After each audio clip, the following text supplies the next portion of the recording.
Que seas bienvenido, bienvenida y que la presencia de Jesús pueda estar acompañándote a lo largo de este día. De esta manera comenzamos en el principio con Dios. Y que al comenzar un nuevo día, al comenzar una nueva semana de actividades, podamos renovar nuestro compromiso de caminata con Jesús. Que puedas invitarlo a todas las áreas de tu vida, que puedas tomarte el momento para hablar con Él, que puedas empezar el día en oración, que puedas terminar el día dialogando con tu Dios, que también puedas buscar de Él sabiduría, que puedas buscar de Él la dirección, la guía necesaria a través de su palabra. El Espíritu Santo está dispuesto para traerte entendimiento, para ayudarte a conocer no solamente la voluntad de Dios, sino también para poder recibir esas promesas que te den fortaleza en estos tiempos. Que de hecho son tiempos difíciles, estamos viviendo tiempos de crisis. El mundo está dando señales evidentes de que el Dios del cielo se quiere manifestar poderosamente, quiere intervenir. Este mundo de corrupción, este mundo que está desgastado. Y mi pregunta es, mi querido amigo, mi querida amiga, ¿cómo estás caminando con Jesús? ¿Cómo te estás preparando para ese encuentro maravilloso con tu Dios? Y siguiendo este pensamiento, te invito a que podamos ir al libro de Génesis, capítulo 5. De hecho, ayer analizamos esas generaciones antediluvianas. 10 generaciones, los descendientes de Adán, que llegaron a vivir poco más de 9 siglos cada uno de ellos. Por ejemplo, dice allí en el verso 5 que Adán vivió 930 años y murió. Versículo 8 habla de Set, su hijo, vivió 912 años y murió. El hijo de Set, llamado Enós, vivió, dice el versículo 11, 905 años y murió.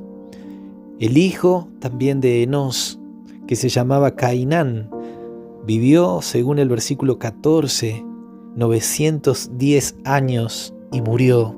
Y así cada uno de ellos.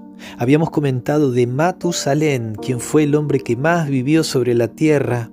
Menciona allí también en el verso 27 que fueron todos los días de Matusalén 969 años y murió.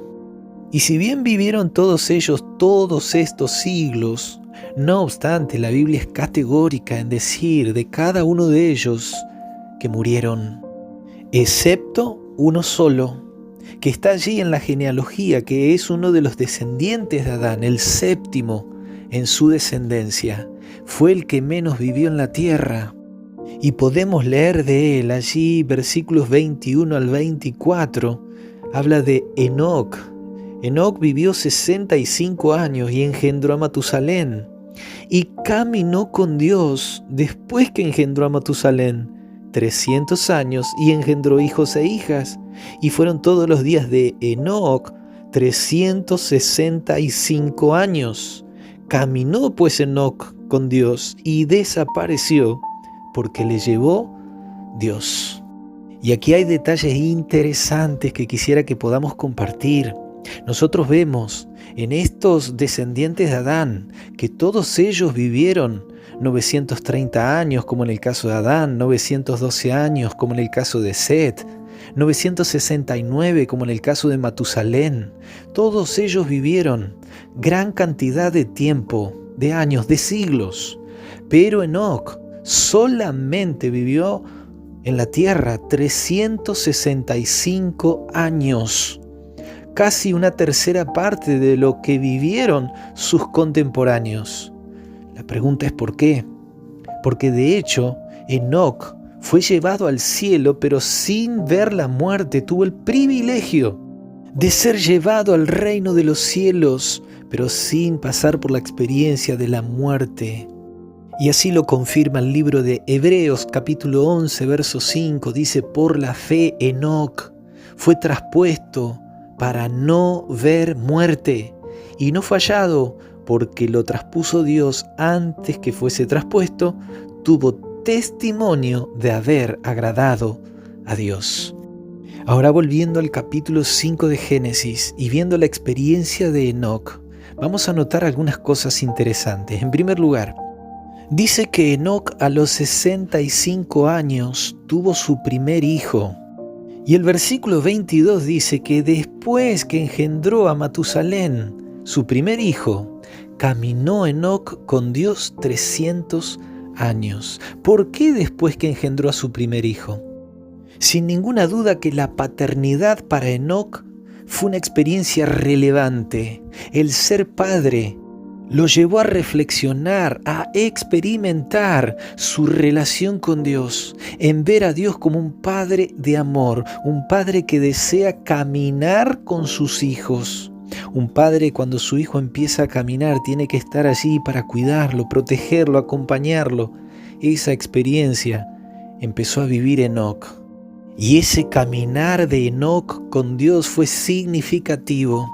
Todos estos descendientes de Adán eran hijos de Dios.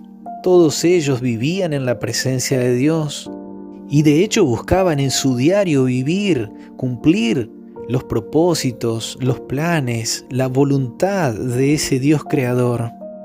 Pero la caminata de Enoc con Dios era algo diferente.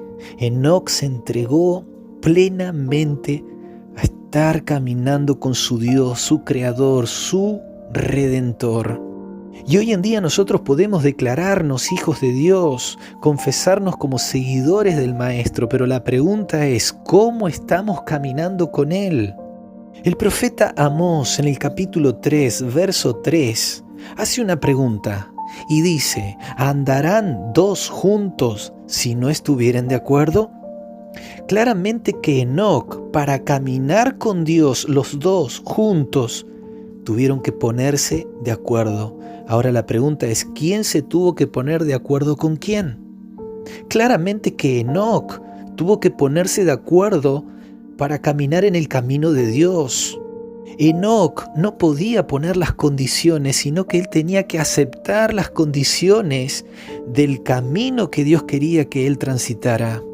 Ahora el hombre, inclusive un hijo de Dios, puede creer que está en el camino correcto, que está caminando bien, y tal vez no darse cuenta de que ese camino lleva a la perdición.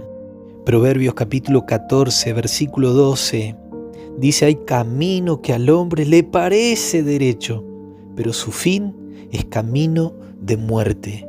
Nos puede parecer como que este es el camino que aparentemente Dios quiere que andemos, pero en realidad es un camino que nos lleva a la muerte eterna.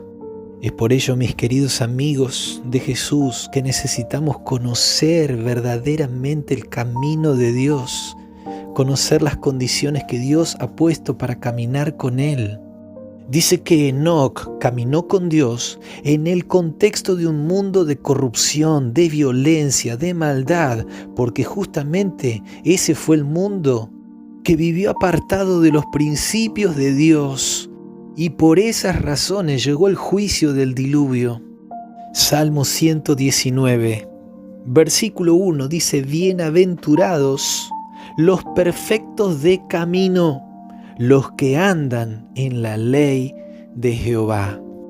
Claramente dice allí que un camino perfecto por los cuales transitan los hijos de Dios son aquellos que viven los principios de su santa ley.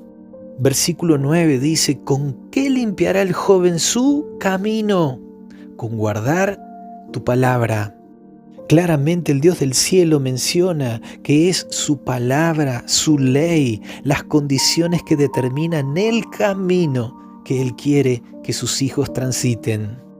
Versículo 27 menciona, hazme entender el camino de tus mandamientos para que medite en tus maravillas. Necesitamos entender, queridos amigos de Jesús, cuál es el camino, cuáles son sus principios, cuál es su voluntad expresa, explícita en su santa palabra para caminar con nuestro Dios. ¿Andarán dos juntos si no estuvieran de acuerdo? Necesitamos ponernos de acuerdo con nuestro Padre Celestial para caminar con Él, para caminar como Enoc caminó con su Dios. Y eso lo podemos hacer solo a través de Cristo Jesús, quien en el libro de Juan, capítulo 14, verso 6, nuestro Señor dice: yo soy el camino, la verdad y la vida. Nadie viene al Padre sino por mí. Él es nuestro camino. Ya que en Jesús está contenido el mensaje de Dios. Él es la palabra de Dios que se hizo carne. La voluntad de Dios fue vivida a través de Cristo Jesús. En Él vemos el ejemplo de la fidelidad a los principios, a los mandamientos, a la ley del Dios del cielo. Y hoy tu Padre Celestial te está invitando a caminar con Él tal cual lo hizo Enoc. Te dejo un fuerte abrazo y el deseo de mi corazón de que puedas caminar cada día en la presencia del Señor. Que Dios te bendiga.